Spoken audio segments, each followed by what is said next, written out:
much. Introduce yourself, let people know who you are. What's up? It's your girl Shay Lyriq, also known as the Illa City Angel, coming at you from Kansas City, Missouri. Tap in. Why you call yourself the Illa City Angel?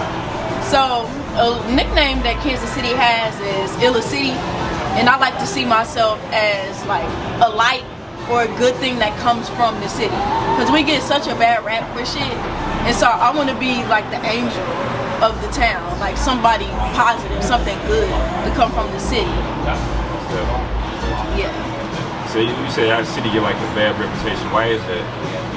A lot of different reasons, like the murder rate, artists that come here and past experiences that artists done had, and just the rap that Kansas City get.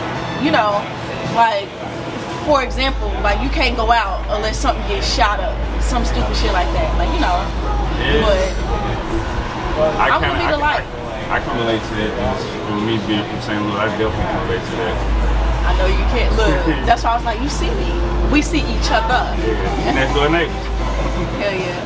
Yeah. Let's tap into your music. You just recently released Same Day as Tomorrow. Yes, I released that on April 30th, but that was just a little snippet of how my mind works, and I felt like it was something that we needed to hear at the time. People had forgot about everything that happened when it comes to politics and what's going on and things of that nature. So I wanted to bring that ass back. Like, we're not off that. Like, we're still out here getting killed. We still have no rights. Everything's democratic, but what has changed? Everything is literally the same. So same day as tomorrow. There's no progress. No progress whatsoever for the black folk. And I want black people to remember that. Yeah. You got like a line that say, they killing all our kings, and in a dream we can chase. You know, basically, I probably didn't say it clearly how you said it in the song, but what I got from that bar is, like basically, why waste your time as a black man? Why waste your time trying to pursue any type of career or whatever you want to do in life? And in your back of mind, I'm gonna die anyway. Yeah. Like, basically, when I wrote that bar, I was looking at it in the sense of every time we try to level up, something or somebody is there to knock our asses back down. And no matter how far in progress we try to make, we just can't get over this hump. Eventually, I know we will, because we'll get tired eventually. We'll definitely get tired. But there's always a stunt somewhere. Like, even when you look at what happened to Nipsey, he was one of my favorite rappers before he died. Like, I love the heck out of that man. Like, anytime he posted, I had it on notifications, all that. Like, I was really a fan. And so, like, I was like really a fan of what Nipsey stood for, and seeing his grind. Like, I remember when I found out about who he was, like seeing his glow up. I remember doing comparisons of his videos of how when he started out versus now, and to see him get shot down like a dog, and then people put it on social media, and to just see all that crashing down, everything he built and worked for, is heartbreaking. And I feel like that's a tale of many tales that happens to black people, mainly in America. Mainly here in America, I would agree. I wasn't, before his passing, I wasn't a huge Nipsey fan. But after his passing, as far as musically, I wasn't a fan, but I was kind of like enlightened about the things he was doing for his neighborhood. So that what drew me to him more than the music. I ain't sure I listened to his music after his passing. The boy was cold. Like, I remember when I first heard him. It was this dude, I would never forget his name, is Alejandro. Shout out Alejandro, if he ever watched this. I remember I was on the bus and we was talking, and I was like, I love West Coast hip hop. He was like, you listen to Nipsey Hussle? I'm like, Nipsey? Who is that? We in high school, mind you. I'm like, I don't know who that is. This was like over a decade. Like, it's been about a decade since this happened. And he was just like, how you listen to West Coast music and not Nipsey? I was just like, I don't know, shit, I ain't never heard of that nigga. Like, well, who is he? He was like, I ain't letting you off this bus until you listen to one. I'm like, damn, okay, I'm gonna download this song. So I went home and listened, and instantly been hooked ever since. And then looked up, and a couple months later, he dropped Mailbox Money. I was like, oh yeah, I like him. I like him a lot. It seemed like a lot of people like just listen to the Kansas City music artists, the artists that are here. I hear a lot of West Coast influence in their music. It's like similarities there. I would definitely say that. And just speaking of Nipsey, recently was 2019 that you graduated from 2019, Northwest Missouri State. Yes, sir. You got your bachelor's degree. Like, what was your major? Mass Media Broadcast Productions. Yes, sir. What are your plans for that degree? My plans for that degree was to work in media. I wanted to either do radio. That was definitely top of my list. I wanted to do podcasts.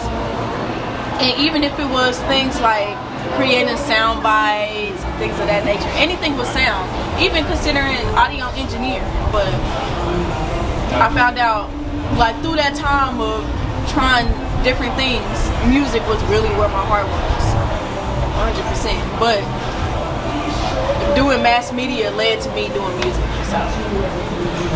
Did pursuing that degree help you with your stage performance? Like when you out in the venue, performing, doing your thing, did that schooling kind of help you outside of your natural passion for the music, or performing your music? I'm asking you basically, and did the degree help you? Absolutely, because you can tell when you got a shitty mic, and you can tell when the speakers is trash. Like if the sound of the building, you can tell even when in media, you can even tell how the building looks. Like for example, if it's something like real secluded and it's not like a long building, it could really have an impact on the sound.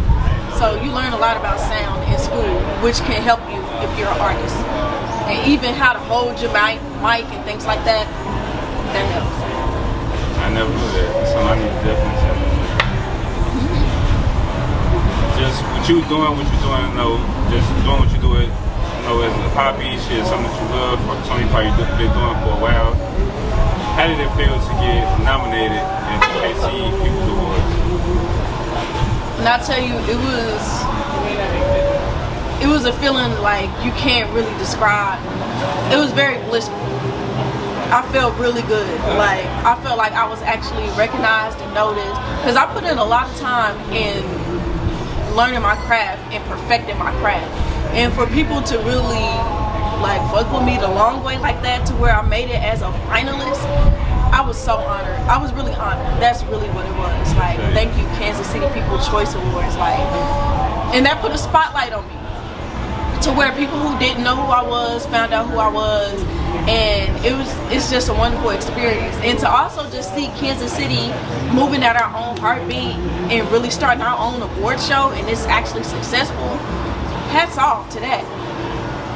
Had one in St. Louis this past spring, back in spring.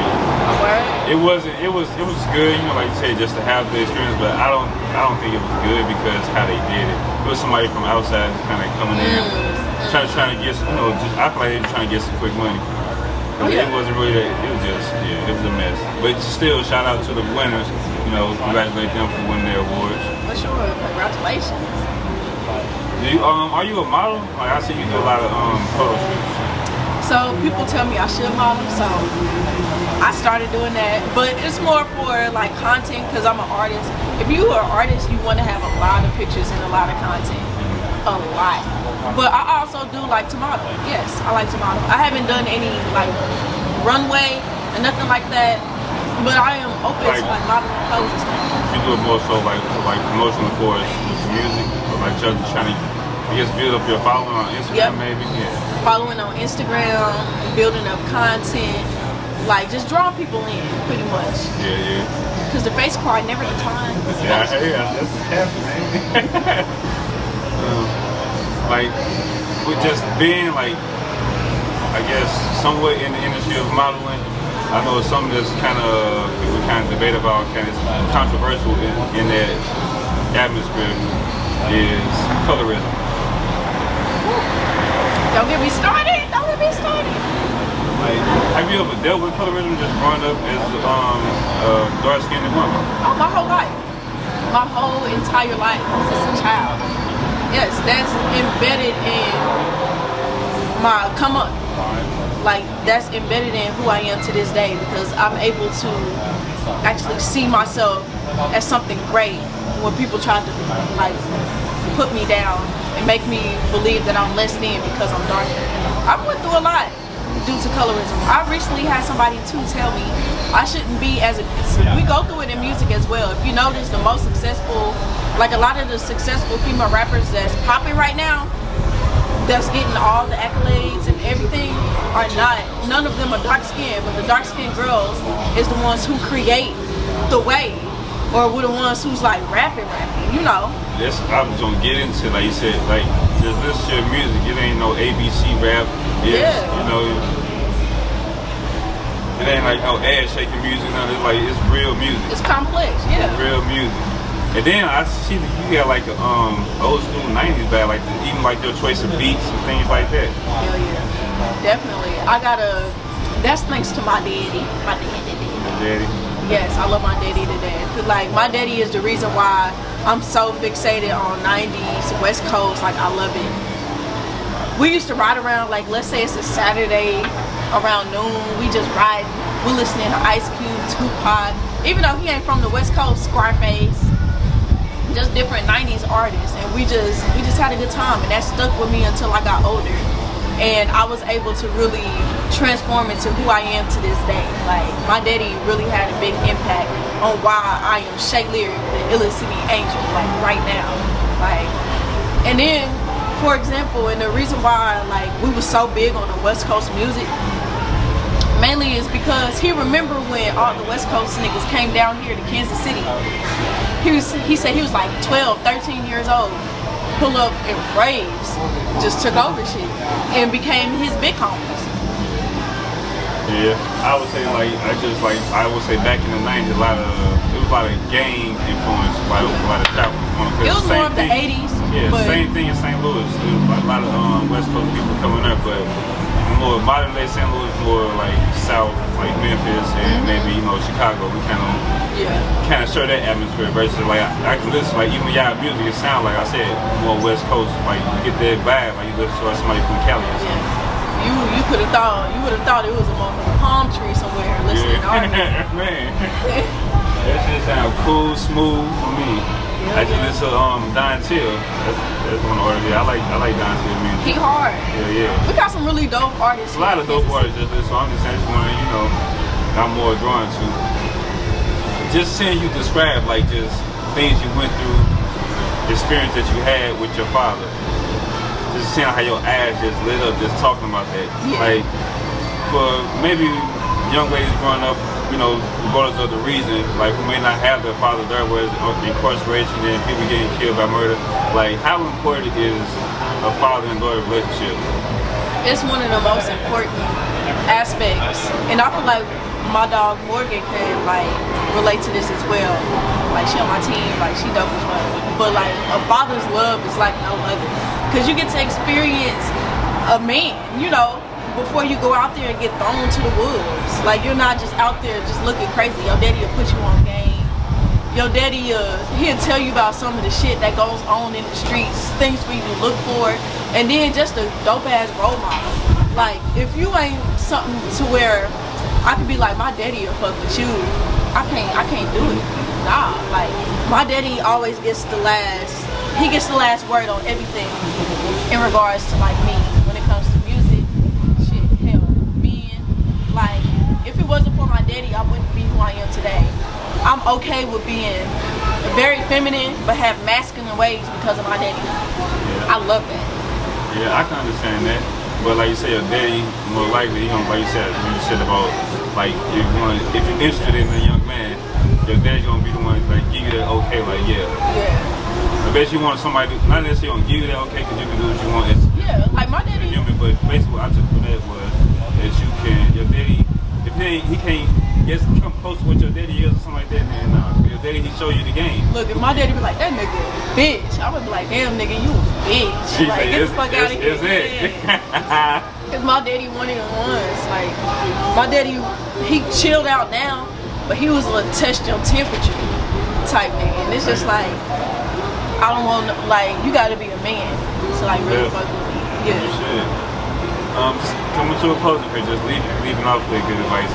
I was gonna ask you what advice can you give, but still, that's just enough. Like you saying, just spoke on.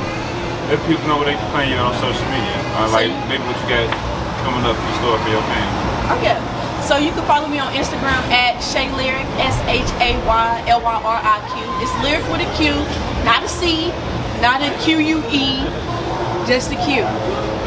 You can follow me on Twitter, and that one's a little hard, at Shay Lyriq, or you can put in at DONTAYDRA612.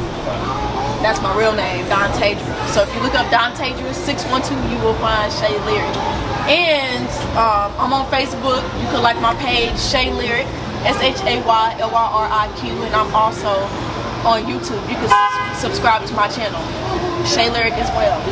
And I got a little something coming out August 8th.